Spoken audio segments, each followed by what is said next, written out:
사도행전과 사울의 회심이라는 제목으로 시작되었습니다. 사도행전 26장인데요.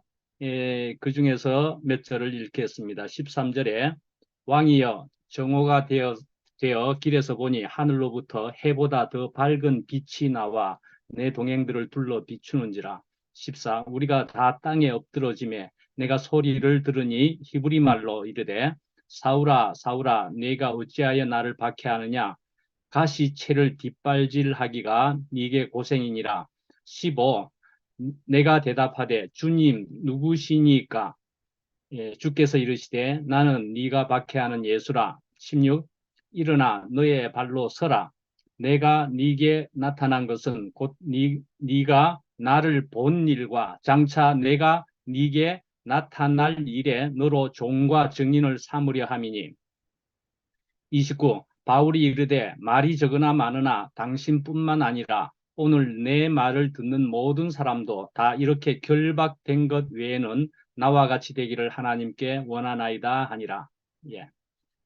제목을 읽어드렸던 것처럼 사도행전과 사울의 회심이라 그랬습니다. 사울아 사울아 그렇게 불렀으니까요. 그래서 처음에 바로 이렇게 요즘 그런 말이 있죠. 팩트 체크라고 하는 거 그런 거를 한번 할까 합니다. 예, 사울이라고 했습니다. 우리가 익히 아는 대로는 바울이지 않습니까? 그래서 이제 사울이라고 그렇게 불렀던 그 대목이기도 하니까요. 근데 이제 그 전에 사울이라는 이름이 쭉 나오다가 이제 13장부터는 그래도 이 사울이라 하는 바울이다 하는 것이 처음 등장합니다. 사울이라 하는 바울이 이렇게 나오는 거지요. 그럼 이런 말을 들으면은 혹시 여러분들이 어릴 때 교회를 다녀보셨습니까? 사울이라고 하는 이름을 가지고 있다가 나중에 이름을 바꾸어서 바울이라 했다. 이렇게 혹시 들은 기억이 혹시 납니까? 저는 그렇게 들었었습니다. 사울이라는 이름인데 바울이라는 이름으로 바꾸었다. 근데 이것이 사실은 조사를 해보거나 연구를 통해서 보면 이것이 바꾸었다는 의미보다는 사울이라는 이름과 바울이라는 이름 두 가지를 다 가지고 있었다라고 보는 편이랍니다. 사울이 큰 자고 바울은 작은 자라는 얘기이기는 한데요. 근데 큰 자, 작은 자 이렇게 이름이 서로 두 가지가 있다는 거죠. 그러니까 어릴 때는 꼬맹아, 꼬맹아 뭐 이렇게 할 수도 있는 것처럼 말이죠. 그런 이름을 가지고 있다가 또 나중에 사울이라는 이름도 가지게도 되었고 뭐 이런다든지. 그런데 또 다른 의미로는 이게 이제 로마 시민권을 가지고 있었기 때문에 로마식으로는 바울이고 이렇게 히브리 쪽으로는 사울이고 뭐 이런 식으로 서로 다른 이름을 또 가지고 있다. 두 개를 가지고 있다 이 말이죠. 그렇게 해서 그 의미는 그래도 그렇게 되니까 내가 이제는 회심하고 나서는 계속 사울이라고 하기에는 바울이 분명히 낫겠다. 그러면서 성경 안에서도 바울이란 이름만이 나중에는 완전히 바뀌어져서 나오는 것 같고 그렇습니다. 사울, 바울 두 가지의 이름을 다 가지고 있는 것 같습니다. 그렇게 보인다는 겁니다. 그것도. 자, 이런 얘기도 하면서 또 그다음에 이제 사도행전에 또한 앞에 얘기를 좀 더 하겠습니다. 사도행전에 대한 얘기를 이제 이런 얘기까지 하는 것은 앞에도 했지만 팩트 체크도 한번 하는 것도 그러하고 성경에 대해서 한번 익숙해 보시라 하는 의미 같은 것도 있다고 저는 생각해서 이렇게 조금 하는 것입니다. 사도행전에 대한 얘기는 의사 누가가 지은 책이라는 것이죠. 누가인데 그 사람의 직업은 의사였다는 것입니다. 근데 여러 가지 썰이 다 있는 것이지만 이거는 또 62년경쯤에 분명히 지었을 것이다. 이렇게 보고 있고요. 근데 이제 아시는 분은 뭐 아실 수 있지만 이건 누가복음의 다음 책이라고 보는 것입니다. 누가복음의 다음 책이다. 그래서 누가복음 1장의 1절, 2절에 보면은 먼저 쓴 글에는 데오빌로여 내가 먼저 쓴 글에는 뭐 이렇게 하면서 승천하신 날까지의 일을 기록하였노라. 1장 1절, 2절에는 그렇게 나옵니다. 그것이 바로 누가복음을 앞에 이야기하는 것이고 그 다음에 이 사도행전이 나온다는 것이죠. 그러니까 사실은 누가복음에다가 사도행전을 사실은 붙여야 한 권의 책으로 그렇게 읽어야 될 필요도 있는데 복음서라는 것으로서 누가복음이 있고 요한복음이 하도 독특하니까 그 다음에 요한복음을 배치를 했고 그 다음에 사도행전이 그 다음에 있게 된 겁니다. 근데 사실은 누가복음 다음에 요한복음, 사도행전이 있어야만 된다는 것입니다. 이어진 책이니까요. 그렇게 이어지니까. 자, 예수님의 그 역사가 이제 승천 후에는 이제 교회를 통하여서 행하신 바를 기록하지 않으면은 이것이 불완전하겠다 싶어서 사도행전을 계속 적어 나갔던 것 같습니다. 그렇게 보고. 그래서 이제 사도행전의 내용은 1단계는 1장에서 7장까지로 보는데 요건 짧게 하겠습니다. 그럼 노트에 적어 드렸던 것이지요, 아마. 예, 교회의 시작과 예루살렘 중심의 사역입니다. 베드로가 중심이고요. 2단계는 8장부터 12장까지인데요. 과도기로서 이제 탈 예루살렘 현상이 일어나기 시작합니다. 이제 마지막에 3단계에는 13장부터 29장이 아니고 28장까지입니다. 28장까지는 사도 바울이 이제 본격적으로 등장합니다. 13장부터 사도 바울이 이제 등장을 하고 이제 선교 여행들이 많은 여행지들이 나타나고 있죠. 전도 여행을 하는. 그런데 이 3단계도 3차 선교 여행을 마치고 예루살렘으로 올라가는 20장부터를 또 4단계로 크게 내용을 또 자르자면 구분할 수가 있습니다. 이제 이 사도행전을 보면 그래서 그 당시의 사회에서는 이게 아주 문제였습니다. 무엇이었느냐 하면은 재림에 대한 기대가 있었었는데요. 시간이 지나감에 따라서도 무언가 잘못되어 감을 느끼기 시작하는 그런 때였습니다. 이 사도행전이 적을 때의 그 당시의 사회는.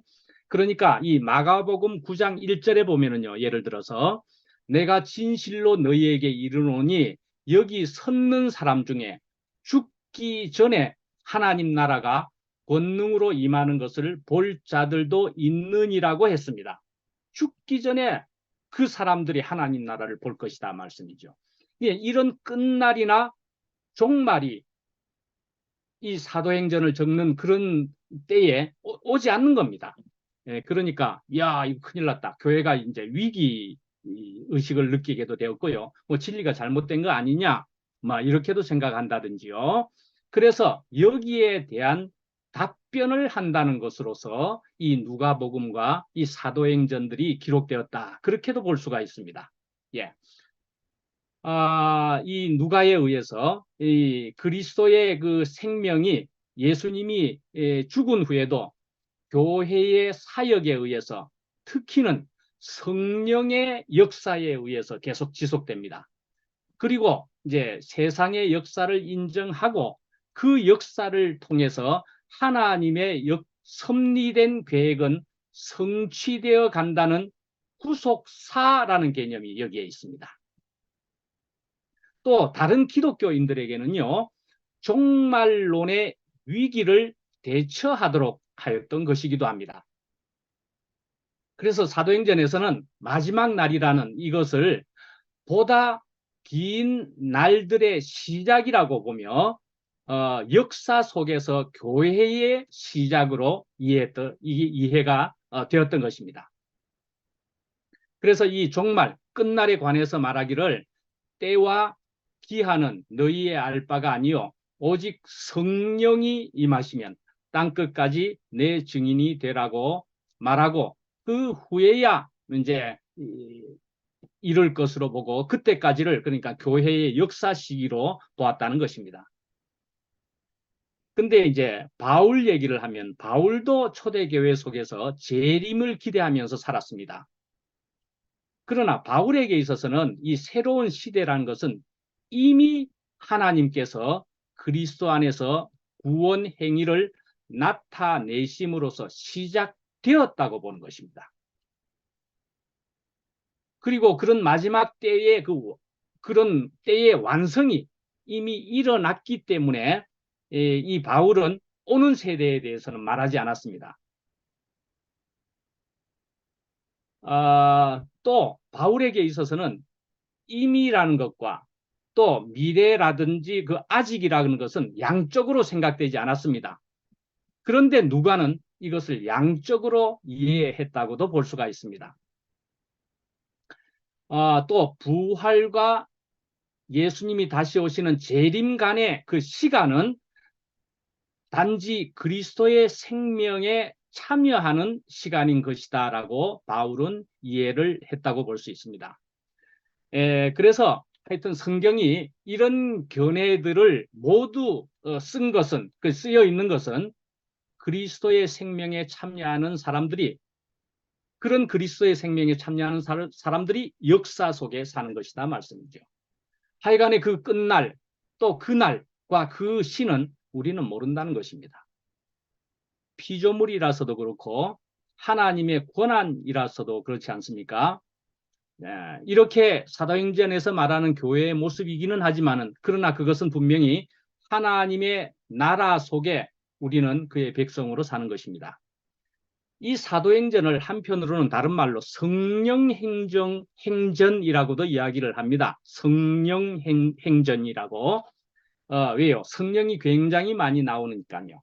근데 이제 복음서에서도 내가 가는 것이 유익하니, 그리고 내가 가게 되면은, 내가 죽게 되면은 보혜사, 그 성령이 올 것이다, 이런 얘기를 예수님이 하셨거든요.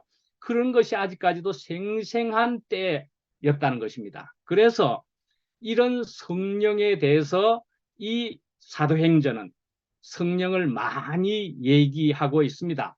그래서 예를 들어 보면은 성령의 쓰임의 횟수를 보면은 마태는 5번 정도를 성령이라는 단어를 썼습니다. 마가는 4번을 썼고요. 누가는 11번을 썼습니다. 누가복음에서는. 근데 요한은 4번을 썼습니다.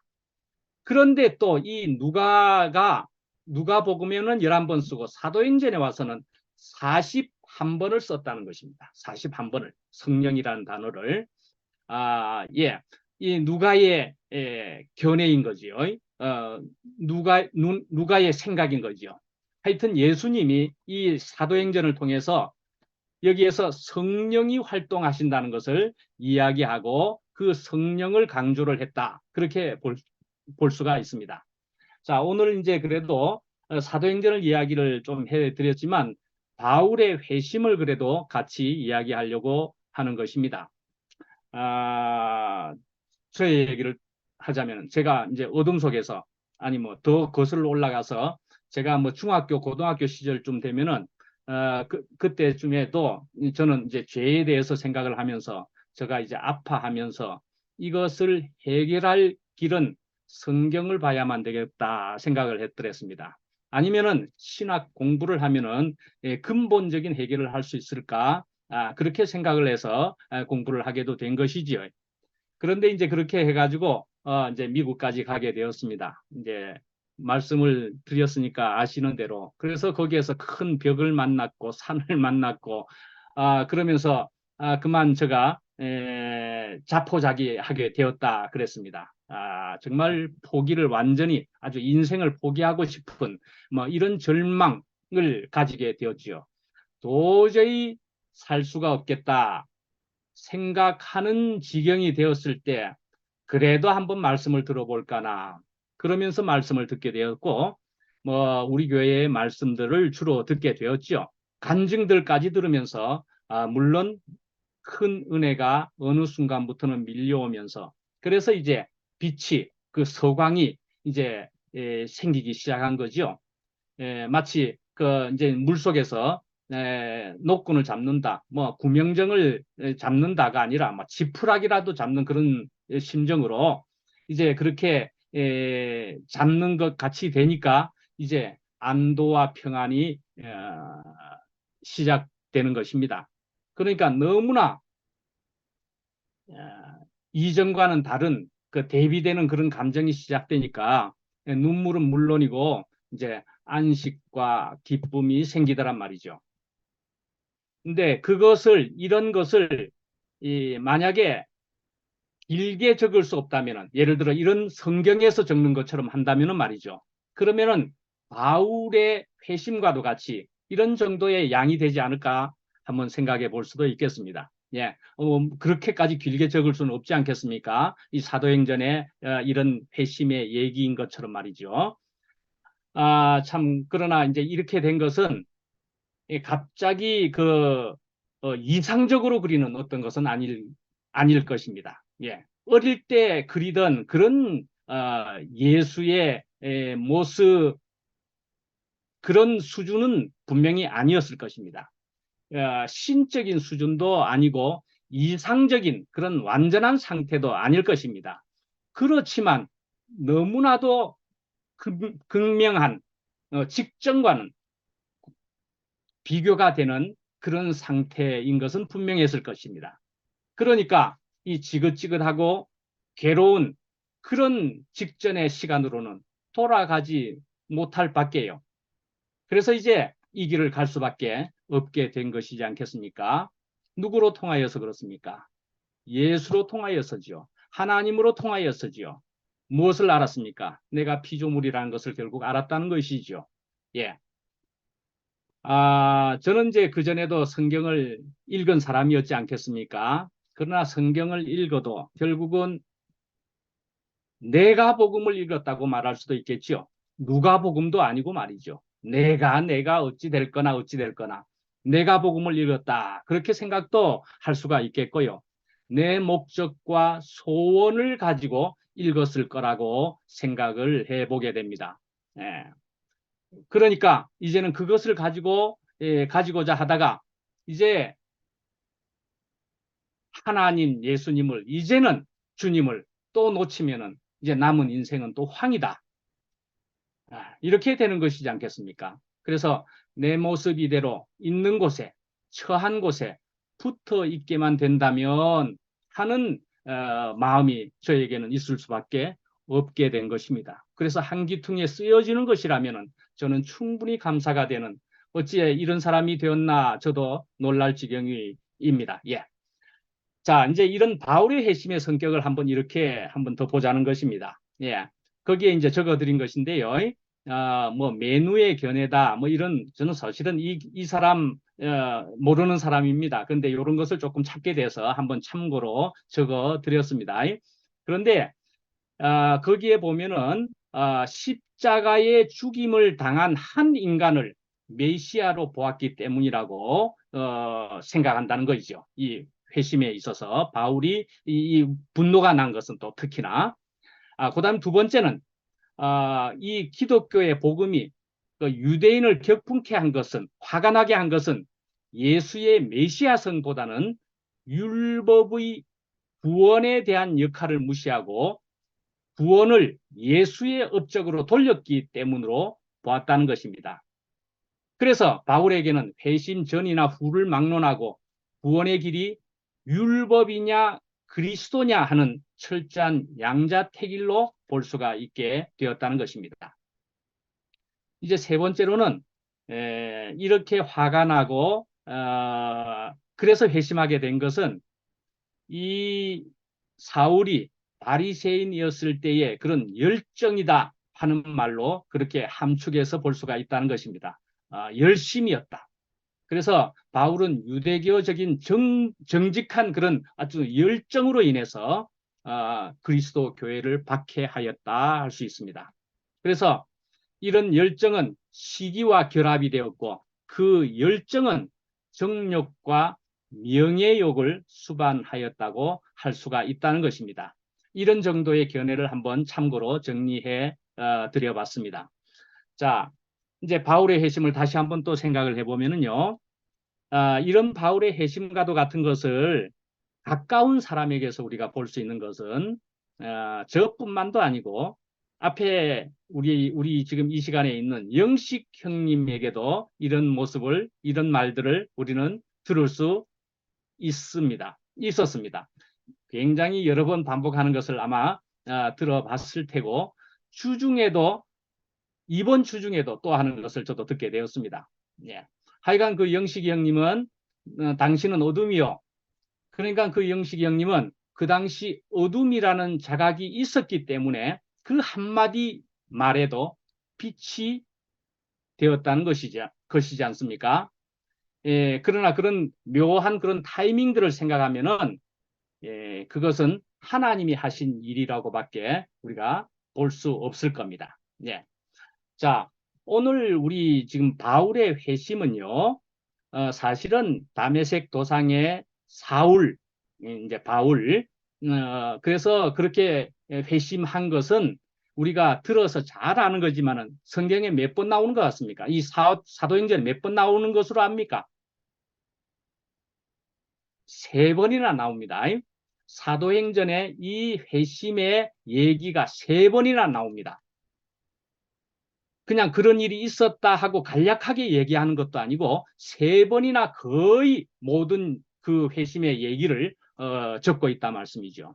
그러니까 이 사도행전은 이것을 아주 중요하고 귀한 사건으로 여기고 있다 생각할 수 있습니다. 그럼 다시 우리 앞에 있는 그 영식이 형님으로 볼 때는 또 어떻습니까? 이 영식이 형님은 실제로 이렇게 당신은 어둠이요 라고 이야기하는 이런 얘기를 한 몇 번쯤 했을 것 같습니까? 상당히 많이 했겠죠. 영식이 형도 아마 상당히 했을 겁니다. 예. 그럼 바울은 또 어떤 다른 예로 또 보면은 어떤 병에 걸렸는데 그러나 그 바울은 세 번 강구하였더니 또 세 번 강구하였다는 얘기가 나오는 것도 있습니다. 여기 이 회심의 얘기도 세 번 나와 있지만은 사실은 이거는 그렇게 적는 것이 세 번이지 실제에 있어서는 글쎄요, 아마도 30번이거나 뭐 300번일지도 우리는 모를 일인 것입니다. 어쩌면. 예. 사도행전에서 그냥 세 번만 적었을 뿐이라니까요. 그러나 이것이 귀중하기 때문에 세 번이나 적었다는 것입니다. 예. 하나님을 만난 사람들, 이런 경험들을 시작으로 우리는 놀라운, 그러니까 여한이 없는 기적 같은 삶을 산다는 것입니다. 영식이 형님 얘기를 더 할까요?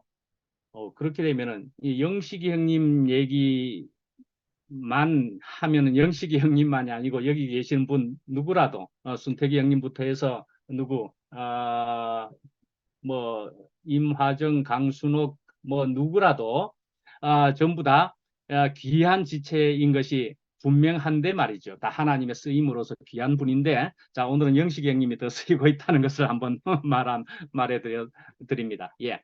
자, 영식이 형님이 또 특별한 포도나무 그런 얘기를 또 하고 있고 마침 또 어제 오늘 또 이야기하시더구만요.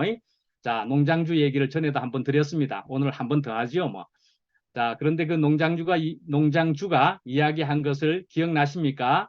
자, 그 농장주는 말이지요. 굉장히 큰 하나의 나무에 4천 몇천 송이가 열리는 그런 나무에 그 줄기를 보니까 굉장히 굵더라고요. 그 줄기에다가 귀를 대고는 나는 말이지 이 물 흘러가는 소리가 들린다고. 물이 올라가는 소리겠죠. 물이 막 올라가는 소리가 들린다는 것입니다. 그러니까 옆에 있는 사람이 에이 설마 그렇게 이야기하니까 조금 또 말을 하기를 다른 사람은 못 듣더라도 나는 듣는다 말이죠. 나는 듣는다. 음. 예, 이 회심 얘기에서도 옆에 사람들은 못 들었는데 바울은 소리를 들었다는 것입니다. 바울은 소리를 들었다는 것입니다. 여러분들 성경에 특히 뭐 마태복음 13장부터 해서 보면은 이렇게 나오는 게 있는데요. 마태복음 13장에만 해도 두 번 나오고 있는 것으로부터 해서 많이 나오는 것이 있는데요. 귀 있는 자는 들을지어다 하는 말씀이 계속 반복적으로 나오는 게 있습니다. 어떤 사건이나 말씀을 하시고 나서 끝부분에 그 단락의 끝부분에 귀 있는 자는 들을지어다. 그렇게 하는 것이 13장에만도 두 번 나오고 계속 제법 많이 나옵니다. 그건 몇 번인지는 모르지만 계시록까지도 그런 말이 계속 나옵니다. 예. 자, 그렇게 볼 때는 또 바울 옆에 있었던 사람들은 보지도 못하고 듣지도 못하는 사람들이 다 옆에 있었을까요? 귀머거리였고 장님들이 옆에 있었겠느냐 말씀이지요. 어떻습니까? 예, 큰 갈망이 있으면은 그 상태가 되면은 어쩌면은 사랑하면 그리 될 수 있다는 것입니다. 자, 여러분들 곰팡이의 포자라는 것이 있습니다. 그죠? 포자가 있습니다. 근데 이 곰팡이의 포자는 뭐 일반 세균은요. 한 1 마이크로미터, 1 마이크론 정도가 된답니다. 일반 세균은. 근데 이 곰팡이의 포자 정도는 포자의 크기는 한 5 마이크론 전후 정도랍니다. 그러니까 인간의 세포와 세균의 중간 정도의 크기랍니다. 그래도 굉장히 작겠죠. 예, 5 마이크론 정도니까요. 그래서 이렇게 작은 정도는 일반 진공 청소기로도 빨아들이지 못한다 합니다. 너무 작아서. 아주 특수한 청소기로는 그래도 빨아들일 수 있기는 있다네요. 근데 일반 진공 청소기로는 그것도 못 빨아들인다는 거죠. 그러면서 공기 중에도 마구 이 포자는 떠다니고 있다는 것입니다. 심지어는 냉장고 안에도 이 곰팡이의 포자는 특별한 상태로 어떤 종류가 들어가 있다는 것이지요. 예. 그래서 이 곰팡이의 포자는 60%의 습도만 이상만 되어지면은 그러니까 이 물과 수분이 주어지기만 하면은 이런 조건만 맞으면 말이죠. 그러면 곰팡이는 바로 살아나기 시작한다는 것입니다. 마치 이것은 하나님이 어디에나 계시는 것과 같아 할 수 있습니다. 우리의 갈망이나 가난함이나 그러니까 어떤 조건이나 어떤 상태만 되면은 이렇게 즉각 시작이 되는 것으로 볼 수가 있습니다. 이런 연합이, 이런 시작이 느낌으로, 경험으로 되어질 수 있다는 것입니다. 앞에 바울의 사상에 대해서도 잠깐 얘기를 했습니다만은 사실 이 바울도 그 사상이 조금씩은 변해갔습니다.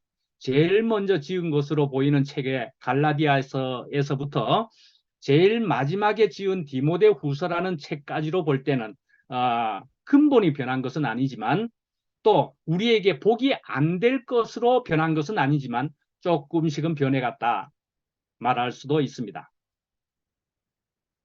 거기와 비교해서 저도 지금까지 알게 된 것은 뭐 어제 목요일 날 한번 이야기한 것이기는 한데요. 그렇게 하고 나서는 어쩌면 다시 한번 차분히 한 번쯤은 더 해도 또 될 것 같아서 이야기해 봅니다. 예수가 신이냐 사람이냐 하는 것입니다. 예. 근데 정말 우리의 그것을 대하는 데 있어서는 이런 표현이 맞을 것 같아서 또 씁니다. 사람이라 쓰면서도 신이라고 읽는다는 것입니다. 사람이라고 우리가 읽으면서도 신이라고 생각을 한다는 것입니다. 근데 사실은 저는 분명 사람이라고 생각한다는 것입니다. 여러분들도 사람이라고 생각을 하기는 하잖아요, 또. 그러면서도 또 한구통에는 다른 것이 있는 것일 수도 있지 않습니까? 그런데 분명히 사람이라는 것이죠. 다시 말해도. 그런데 하나님의 생명을 가지신 분이라는 거죠. 또 어떻게 보면 하나님 사람이었다라고도 표현할 수는 있을 것도 같습니다. 이 성경은 하여튼 예수님 사후에 기록되었습니다. 몇십 년 후에나 기록되었다 그랬습니다. 그 사회가 기록을 했다 말씀이죠. 그러니까 그 당시의 환경과 배경을 가진 것이라 할 수 있습니다. 그러니까 이 마태복음 23장에 어제 목요일 날에도 우리가 말씀을 들은 것처럼 예수님도 이런 화도 충분히 내실 수 있었던 사람이었다는 거죠. 그런데 우리가 이렇게 예수님을 환상과 같은 이상적인 생각을 하면은 예수와 동일시가 안 된다는 것입니다. 예수가 다르다고 하는 점은, 그렇지만 같을 수 있는 점은 철저히 티끌임을, 흑임을 자각하셨던 분이라는 것입니다. 하나님 없이는 살 수 없는 사람이셨습니다. 그리고는 하나님을 아버지로 부를 수 있을 만큼 그런 관계를 가지신 분이셨습니다. 하나님과, 하나님의 생명과 그 영과 연합을 우리에게 보여주셨습니다. 그런 모습으로서 완전한 본이셨다고 생각을 합니다. 너무나 막연한 하나님을 이만큼 우선 저에게 소개하며 구체화시켜 주셨습니다. 저로 이건 하나님이 함께 하셨다고 할 수밖에 없는 경험으로 예수님이 인도해 주셨다고 할 수 있습니다. 하나님과 사람의 위치를 분명하게 해주신 분으로서 완전한 모범이라고 생각됩니다. 저를 작게 해주셨기 때문에 그 은혜와 사랑이 즉각적이라고 할 수 있습니다. 아까 위에도 얘기했지만 바울은 이 회심의 기록을 사도행전에, 그러니까 누가는 3번 적고 있습니다. 9장에 있고요. 22장, 26장에 있습니다. 그래서 9장 15절에 보면은요. 주께서 이르시되 가라, 이 사람은 내 이름을 이방인과 임금들과 이스라엘 자손들에게 전하기 위하여 택한 나의 그릇이라. 나의 그릇이라 그랬습니다. 저도 어떤 그릇이겠지요. 그러나 당연히 아마 작은 그릇일 겁니다. 저는 그렇게 알게 되니까 그리 말할 수밖에 없습니다. 저는 정말 작은 그릇으로 분명히 알아지게 되니까. 그런데요, 바로 넘치게 되더란 말씀이죠. 저는 정말 그렇게 표현해도 너무나 맞은 것이라 생각되는 것이 부스러기요, 저도 티끌이라고 생각한다 말씀이죠. 하나님께서 그 단비가 아니라 습기만 와도 젖을 수 있는 듯 합니다. 감사가 되고요. 그래서 눈물이 시시때때로 나는 것은 사실입니다. 예, 장제를 조금만 살펴보면은요. 14절에 26장입니다. 14절에 가시채를 뒷발질하기가 니게 고생이다. 뭐 이렇게 얘기하는 것 들어보신 분도 많을 겁니다. 가시채를 뒷발질하기가, 소몰이용 막대기라는 것이지요. 그래서 소를 뒤에서 때리면서 이리 가라 저리 가라. 그러면은 난 안 가겠다 하면서 뒤로 발을 막 뒤로 차려고 하면은, 그러면은 지가 고생이라는 거죠. 이 소가 고생이라는 거죠. 지만 고생한다는 거죠. 예, 바가는 소로 이야기되는 것이죠. 그럼 소로 이야기하면은 자존심이 굉장히 상합니까? 아니요. 예, 집단하면 고생이지만은 사실은 쓰이지 않으면 개고생인 것입니다. 쓰이는 것이 복임을 우리는 이제 알게 된 사람들입니다. 쓸모가 없어서 문제였던 것입니다.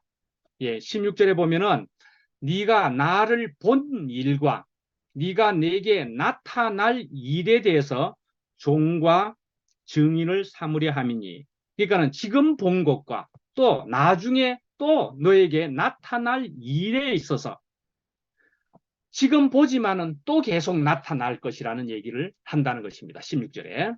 예. 이런 예수 그리스도를 보아야만 되는 것이고, 그래야 지식이고 심지어는 신학조차도 그리스도를 보지 않고서는 소용이 제대로 될 수가 없다는 것입니다. 예. 계시도 그렇고 깨달음조차도 그렇습니다. 예수 그리스도를 제대로 볼 수 있어야 한다는 것이기도 합니다.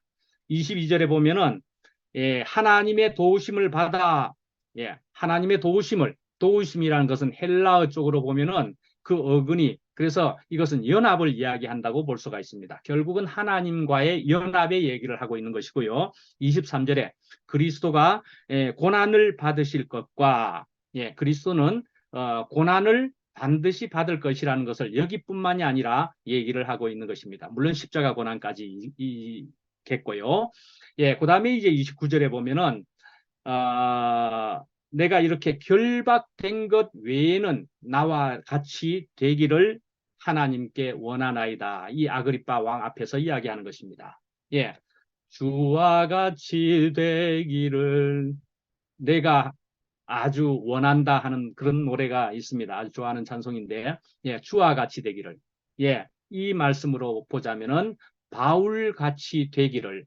예, 우리는 그렇게도 우리가 소망을 해야 될 것이지 않겠습니까? 예, 바울이 이렇게 이야기하시는 것처럼, 예, 또 우리는 야곱이 130살이나 되어서, 오, 발음이, 130살이나 되어서, 예, 바로 앞에 가서 그 바로 왕을 축복하는 것을 우리는 들어서 잘 압니다. 그런 촌노가 말이죠. 이 축복을 한다 하는 얘기는 이렇게 바울이 결박된 것 외에는 나와 같이 되기를 이것과 다를 바가 있겠습니까? 예, 똑같은 얘기일 것입니다. 그리고 뭡니까? 전부 그런 생명이지 않았겠습니까? 초라한 지경에 이 바울이 뭐가 좋다는 것입니까? 내가 그리스도 생명으로 산다 말이지. 이렇게 하나님과 연합함이 이렇게도 좋다. 임마누엘이 이렇게도 좋다는 것을 이야기하는 것이지 않겠습니까? 저는 때때로 아픔이 참 좋습니다.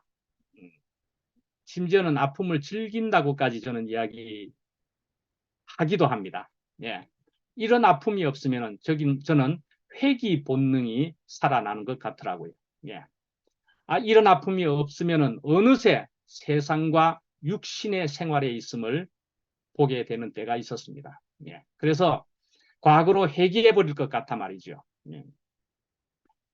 그런데 이런 아픔을 통해서 저는 그때그때 또 주님을 생생하게 만납니다. 이것만이 제가 살 길임을 더욱 알게 됩니다. 주님밖에 복이 없음을 더욱 알게 된다 말씀입니다. 때때로 이런 아프다 할 어떤 상황들이 오히려 주님께로 더욱 이끄신다 말씀이죠. 그렇게 주님께로 향하기만 하면은 그런데 그것은 금방 사라져버리고 맙니다. 참으로 감사한 것은 이런 아픔과 슬픔이 요즘은 길게 가지 않는다는 것이 얼마나 좋은지요. 글쎄, 요즘 오늘도 조금 전에 아이스크림 먹었지만 좋아하는 아이스크림을 꼭 불에 대는 것 같다고 할까?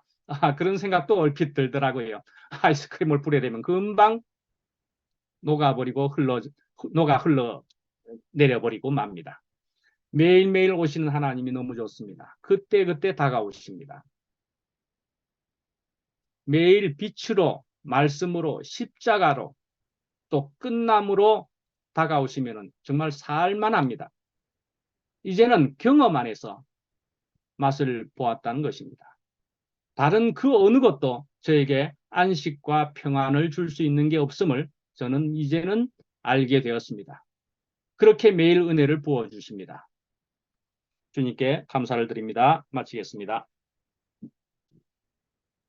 기도하겠습니다. 예. 아버지 하나님, 네, 오늘 말씀을 통하여서 사울아 사울아 어쩌면 종류나 부르시면서 주여 니시오니까 네가 핍박하는 예수다. 네가 가시체를 뒷발질하기가 네가 고생이구나.